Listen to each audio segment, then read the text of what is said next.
Hello everybody, welcome back to the channel, or if you're new here, hi, my name is Bash Harry, this is the Harry Knit, and this is specifically the Harry Knit podcast. It's a roundup of the FOs, the whips, sometimes the yarn acquisitions, though we don't do that as often here on this channel, and it's just kind of like the place where I can yap and chat about the recent stuff that we've been doing over the past month.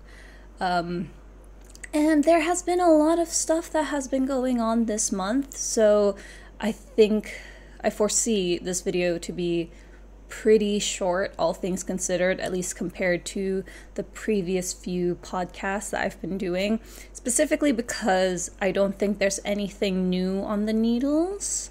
Nothing particularly new, although there's a lot of life updates that I want to share before we get started on the FOs and whips. The first one being that the Mala sweater is finally out. Yay! She is done. She is dusted. She is up on Cardi and Ko-fi if you guys want to purchase. It is this really cozy sweater.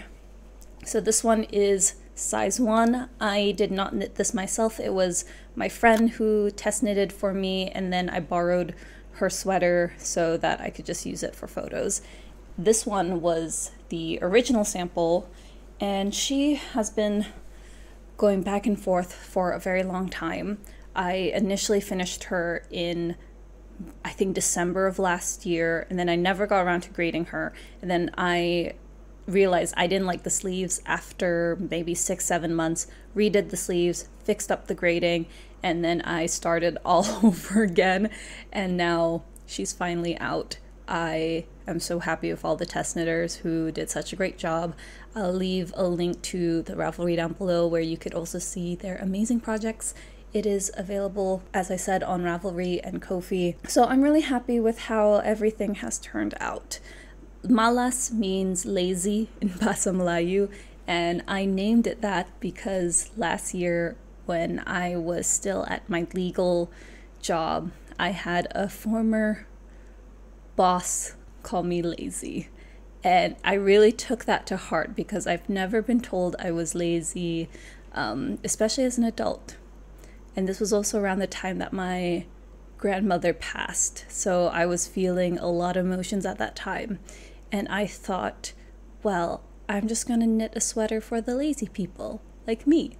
So that's how the lazy sweater, or the Mala sweater, was born.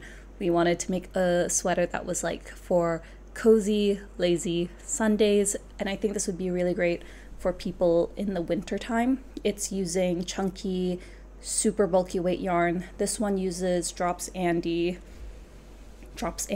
I think, and this one uses Lion Brand. I believe it's Hue and Me. Or is it the Respun Thick and Quick? It is Line Brand, I remember, because I bought the yarn from Spotlight and then I passed it to my friend to knit it. That's the least I can do, even though I know I couldn't like pay her a lot of money for it. I could at least give her the yarn to work on it since I wanted to use it for photography anyway. And also she lives in Brunei, so providing yarn is a lot easier.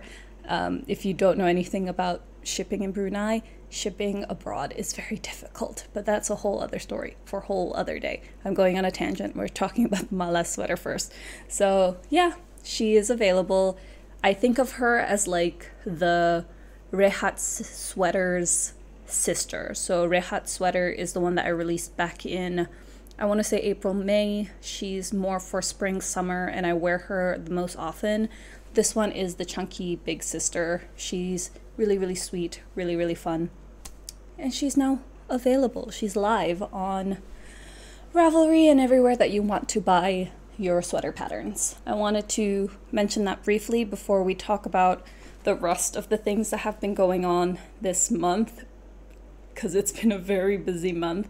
I honestly did not know where the time has flown by. I finished some stuff on the needles. I was still working on some more stuff, and now it is almost December. Well, when I'm filming this, it is gonna be almost December, and it's got me thinking a lot about what I want to do with this channel, what I want to do with my life, considering I'm 27 and honestly, I'm still passing through, as I tend to do, but usually it goes pretty well. I don't know, it feels weird and wild, especially since I'm back to where I usually film. If you couldn't tell, this is not my studio space. I have a studio downstairs, which used to be the surau/prayer room when people come over. And then I turned it into my studio space. I had a whole video about it that I filmed in August, September. And then guess what? We found mold. This was the third time it's happened, I think. And I thought I fixed it the first time. We cleaned it up. But when I was looking through my studio space, I realized that it was feeling very moist for no reason, even though the humidifier was off and the aircon was off. The floor felt very damp, the carpet. And then I noticed a lot of the wood that I had, whether it was from my desktop riser or the baskets I was using, had mold on it, and even some of the picture frames. So over the weekend, me and my husband and my sister took out all the yarn. We took out everything and spent that weekend just cleaning everything up. We had to dry out the yarn. Thankfully, I checked. Nothing is too bad. I think it was just a little moist, but nothing that was substantially too scary. Now the carpet in the studio has been ripped apart, and I think we're gonna ask some contractors to just bleach, apply vinegar, do what needs to be done. As of now, as of filming this video, I do not have a studio space, which sucks, because I teach people how to knit in that studio, so I can't really do that right now. I just have no place to really put my yarn. We put it in my mom's craft room because she has her own craft room, but now there's just a lot of stuff there. So I need to take some time, probably this afternoon, to reorganize and clean everything up. And then I might be looking into renting out a space, because thankfully we have the budget to, but that feels a lot more professional, and to me that feels a little bit scary, because that means this YouTube channel and the Hairy Knit in general feels a lot more small businessy, rather than just a thing that I do from my house, which is wild to me. But that has been what has been going on in my mind for the past few weeks. And then there's been other work stuff that's been happening this past November in regards to my own job. I am a freelance content creator and radio DJ here in Brunei, and around the end of the year, it's when the jobs seem to pick up a lot more faster and a lot more work to be done at a shorter amount of time. And I'm not complaining, it's always really good. It's just now I'm trying to figure out the balance, especially since December is rolling around and a lot of people are going on holiday. I'm probably not going to go on holiday, need to save my money, spent too much traveling this year. But yeah, life has been pretty good. We might make a video about talking about the past year and how that's going, but I'm already yapping enough about life, so I want to get started and talk about the FOs, the finished objects, which is what we're making the podcast about. And the first one I want to talk about is the one that I'm wearing right now. Yay! This is the Luna Tee by Carissa Lamb. I literally just blocked it yesterday. It dried overnight, thank goodness, and I've been finally able to wear it. This is using Circus Tonic fingering weight yarn in the color the Foreshore. I bought it when I was in Australia, when I was in Melbourne for my honeymoon back in July, and I'm so happy that I found the perfect top for it. Initially, I was very worried about using this yarn because I was like, oh, but it's like this really pretty tonal. What if it just overwhelms the textured rib? But once I was working on it, it had just blew my mind. My sister saw it and she said it was like, it reminded her of water, which is very fitting for the name The Foreshore.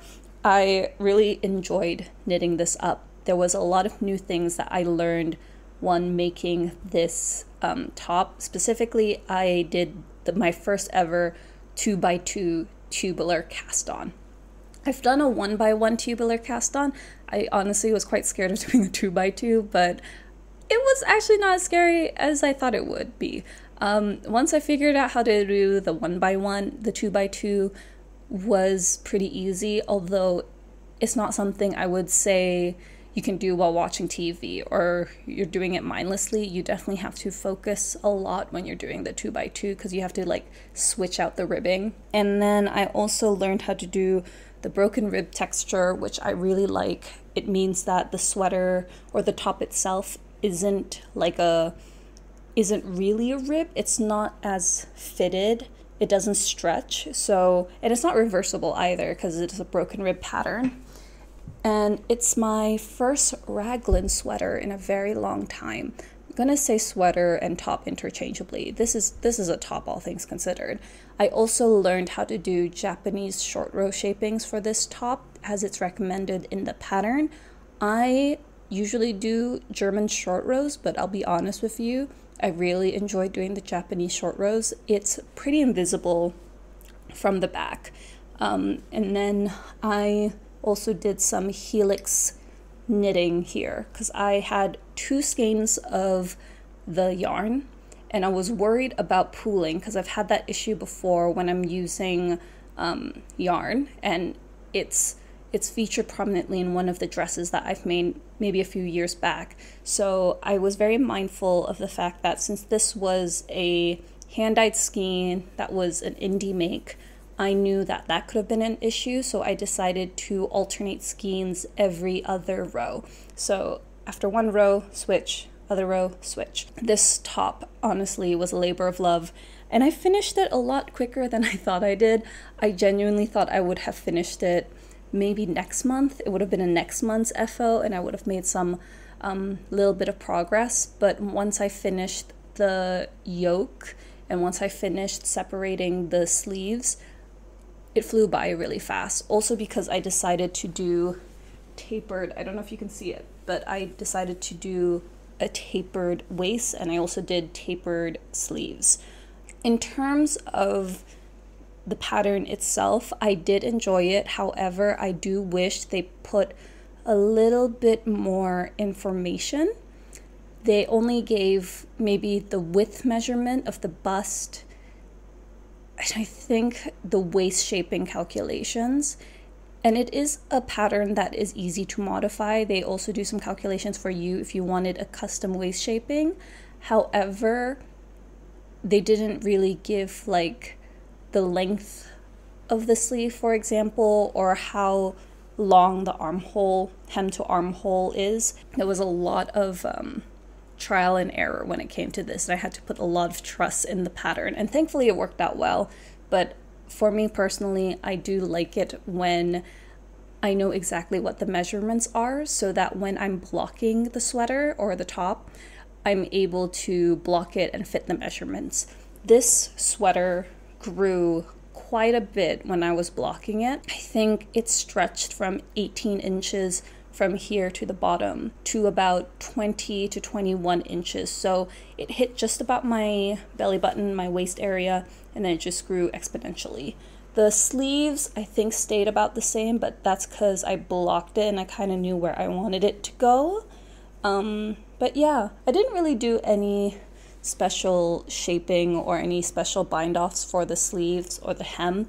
I did a basic knit bind-off, and the reason why is I was thinking of doing a tubular bind-off, but I know that some people say that it kind of sags, and this knitted bind-off is a lot tighter, yes, but I know that it'll probably last a little bit longer, at least for me, and from what I've noticed when I'm wearing my knits out. I also was very confused when I was working with the sleeves, because you have to pick up a number, and then you have to kind of like fix it, but so it continues with the broken rib pattern, but I did not do that, which I feel like is fine. You can't notice it. Very, very rarely someone's gonna see my armpit area anyway, so long as the regular rib area from here to here looks about the same to this one, then I'm completely fine.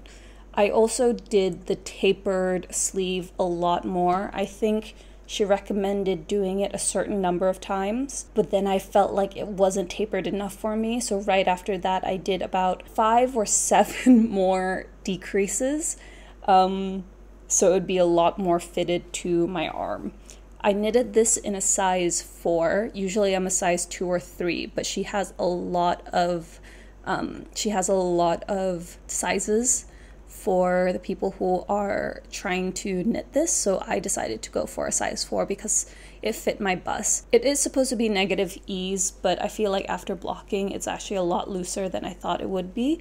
Not complaining though, I still really enjoy it, and I foresee this to be my new favorite go-to knit. It's right up there with my So Summer shirt by Jessie May. It's right up there with my ranunculus now, because I've been wearing the ranunculus a lot, but I'm trying to be very careful with wearing it because the armhole, the sleeves, as I said, bunches a little bit. So the one that I wear the most often is probably the So Summer shirt and my Hello from My Colors crop by Jessie May. They're both by Jessie May, and I love them both equally. This is probably going to be in my new favorite summer tops because it's just so nice, and plus it just gives the smidgest amount of modesty. And by that I mean when I'm raising my arms, you don't need to see my armpits, which can happen when I'm wearing my Hello from My Colors crop. I do like wearing t-shirts, but I like it that it's a bit longer than your average t-shirt. You know what I mean? So that's basically all I want to say about this top. I do love the colors. I don't know if you can see closely, but there's flecks of blues and purples and a little bit of oranges here and there. So it makes it really nice top to play around with. Like when I'm knitting it up, I'm like, ooh, there's a little orange speck, or I didn't see that purple before. I hope it can be visible from the front. So yeah, I have no complaints about this other than the complaints I had when I was talking about the pattern itself.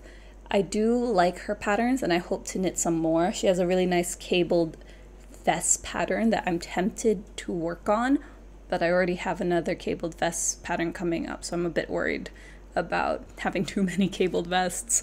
But yeah, I wear a lot of blue, I knit a lot of blue, and the next FO I have is also blue.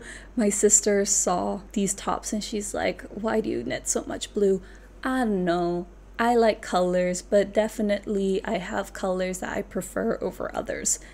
That being said, I feel like I should knit something red, specifically because of the holiday season, but also because I think red is such a nice, vibrant color that really looks so fun against anything that's non-knitted, like a regular top or jeans, but we shall see. Anyway, I think this is my first FO. I have another FO that I want to talk about, and it was a whip as well, or it was a semi-whip during the last podcast, and it is my Cardi vest by Jamie Creates. She's Jamie Creates here on YouTube. This is my first test knit in a long time. The buttons are not fully buttoned, so give me a second. This pattern is also involving some new things to learn, to play around with. So there was some issues, but hopefully everything's fixed by the time the actual pattern is released. I haven't done a test knit in a long time. This is my first test knit in, I think, 2 years, probably. 2022 was probably my last test knit because in 2023, I was having a really bad knitting slump. I was not knitting anything at all. I was not on social media for my knits, not even on YouTube. And then 2024, there wasn't any patterns that I saw that really spoke to me that I wanted to test knit. And then I saw that Jamie was doing a tester call for, at the time, was an unnamed vest. And I was like, ooh, I like that. I want to make that. So I applied, I did size S, I got it, and then immediately I started once I got the pattern. She, in her sample, did 3 or 4 colors, I believe, in King Fiber. I don't have King Fiber, and I checked how much it would be for shipping. I was like, nah, mate, I will figure out something else. So I found my Drops Kid Silk mohair that I've had in my stash for, I believe, 2 or 3 years. I feel like I bought it in 2021, around this time.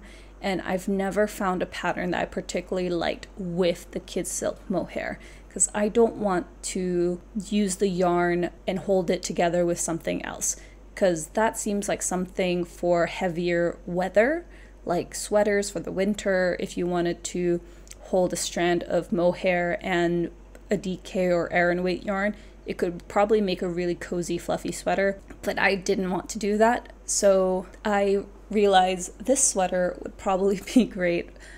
This vest would probably be great for my Drops Kid Silk. This is in the color Misty Blue, which I believe is discontinued now. This is such a beautiful blue. I have so many blues in my wardrobe now. I gotta stop. Even my mala sweater is in ice blue. I gotta stop knitting so much blue. This one here was relatively quick, all things considered. I was really getting into the pattern, and it's my first ever, I would say, vest of this nature. I've made a cardigan that was a little bit similar, specifically with the button bands, but that was on 3mm needles, if I remember correctly, and it was very long. It was the Avenham cardigan by Lily Kate Makes. Loved that cardigan to death. Would not make another cardigan with 3mm needles, I'll be honest with you. So this one uses 5mm needles, and I used about 3 strands held together. And at some points, I think I was really worried that I was not going to have enough yarn to finish the neckline or the ribbing, but thankfully I did, and now we have a very cohesive vest.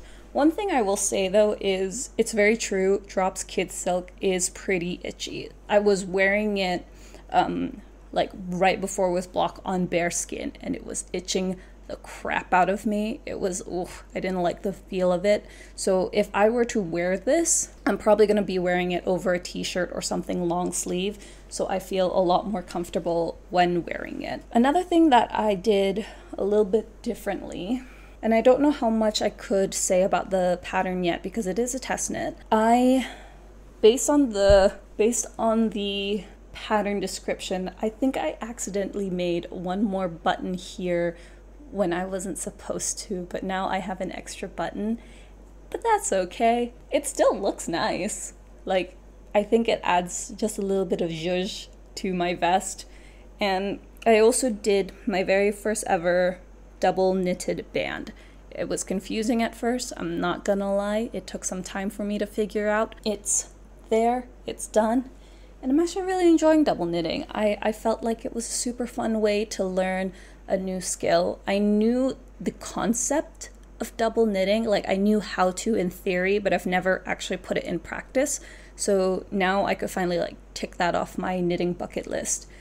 The thread that I used for the buttons, these buttons are originally from my local craft store. This is from Hoko. I was playing around, I didn't know what buttons I wanted, but I thought that the gold buttons, it's like a blue button and then there's some gold right in the middle, right in the center, if you can see it.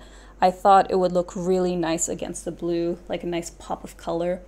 But yeah, this one also bloomed a little bit after blocking. I think my measurements are slightly off after blocking, and I kind of wanted that. So I followed the pattern to a T, but then once I blocked it, the body stretched out as it tends to do. But I'm not complaining, and the width size or the bust size is about the same as intended in the pattern. It was just the length that bloomed a little bit, but I'm not complaining. I can tuck it into my skirts and my jeans. I really enjoyed it. That was my second FO. I actually finished that FO first, and then I finished this one I think about a week later. This sweater, I remember we were watching Culinary Class War. My husband's really into cooking shows, and sometimes, not all the time, but sometimes I watch it with him. And I remember just like watching it on the TV, and he'd be like, whoa, I can't believe it.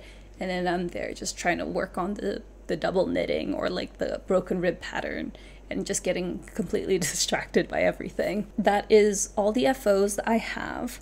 I want to say 2 whips that I want to talk about today. The first one being, technically it's a 2-in-1 because it is the socks that I was supposed to finish this month, but I never end up doing. This is, I think, the Sunflower Rises socks from the set Field of Sunflower sock set by Stone Knits, and I think she just came out with a sock book, so I'm really excited to grab that. I'm working on the gusset right now for my first sock, and then this sock, I finished the cuff, or like the color work pattern, and this one I'm working on the gusset now. This is my first time doing a ribbed heel. And I actually really enjoyed it. I think it looks really nice. It was really fun to figure out. Now I'm working on the gusset. Hopefully everything goes well. I bring out my socks when I'm like out and about. I'm doing some work out, maybe in a cafe, or when I'm working at just anywhere that's not at home, I will bring the socks out. But I haven't been doing that recently, which is why, compared to the previous video, I haven't actually been making that much progress. I mean, this sock, or like this section, I finished by the time the video that I posted on the recent podcast, or the latest podcast, came out. I finished the cuff, and then I'm working on the ribbed heel, and now the gusset. Nothing much to say about this pattern, although I am a bit worried because based on my previous history with sock knitting, I do not like working on like plain stockinette when it comes to socks. So I'm gonna try my very best to avoid that, because I know myself enough that when working on socks, plain stockinette sometimes occasionally bores me. So I'm going to try to power through it and hopefully finish at least the gusset for this one before I switch over to this sock.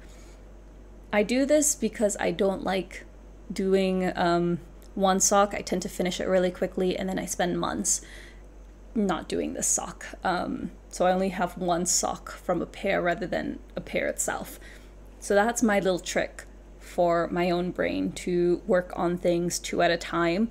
I've seen people do the magic loop method to do 2 at a time socks, but my worry for that is I don't know if I'm ready to do that. I feel like I'd be a bit too confused by the pattern, and I feel like that would be an at-home kind of knit thing, you know? There's a difference between working on mindless socks or sweaters when you're out and about and you just need some time to kill, like 10-20 minutes waiting on something, and doing a magic loop method where you might have to sit down and really think or figure things out. But that is a tangent that I'm still thinking of. I'm hoping to finish the gusset decreases by today. That's the plan, because I am going out this afternoon, because I'm filming this at 12:23. I also should have lunch. I hope to finish the gusset soon. That's all I can say. That's a quick update on the sock. I think, actually, I will say this. My color work, and I've had this issue before, I've said it on the channel many times, the color work there is not as prominent as previously, but I also think it's not an issue when I'm just doing one solid color like this gray. It's okay. It's fine. This is using Shopple Wool Admiral Melange, which is the same yarn that I was using for my sunflower socks. I think it is just an issue with me and color work, because when I'm working on it inside out, I think the floats like tighten at the back. And I saw some comments in my previous podcast that recommends that you should try and work the sock inside out and just do purl stitches, and hopefully that will work with tension.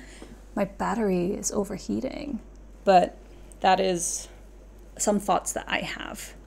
I'm gonna make this video quick because my battery is overheating for some reason. This never happens in my other room. But the next thing I want to talk about is I'm doing another sample of the Pelangi hat. We've named her. Her name's the Pelangi hat. It's currently in test knitting. I'm using the same yarn that I used for the adult size. This one is from Uriga Plains that I also got when I was in Melbourne. But this one here is the baby sample, which works because my cousin's wife just gave birth. She wants a hat. We're making her a hat. This one is now about 3 sizes, approximately baby, toddler, and kid. The test knitters are doing it, and I wanted to make a sample for the photos, and hopefully I have enough yarn. Because initially I was worried that I wouldn't have enough yarn, but after knitting it and calculating the swatch and how many grams is required, I feel like it'll be perfectly fine. Nothing much to say. I will keep you updated to when the pattern is coming out. I also want to finish this hat by the end of the week, which I think is definitely doable because this is a relatively quick hat. I started this morning when I woke up, had my breakfast. My husband was getting ready for work. I started knitting on this, and I'm already about halfway through the color work. But yeah, I'm really enjoying it. There's nothing much to say. My battery is overheating, so this video has to be cut short, unfortunately. But I think that is it from me. Thank you so much for watching. If you like this video, please do like, comment, and subscribe. My name is Ceri. This is the Hairy Knit. Please subscribe if you enjoy this and knitting videos, and I will see you later. Okay, bye!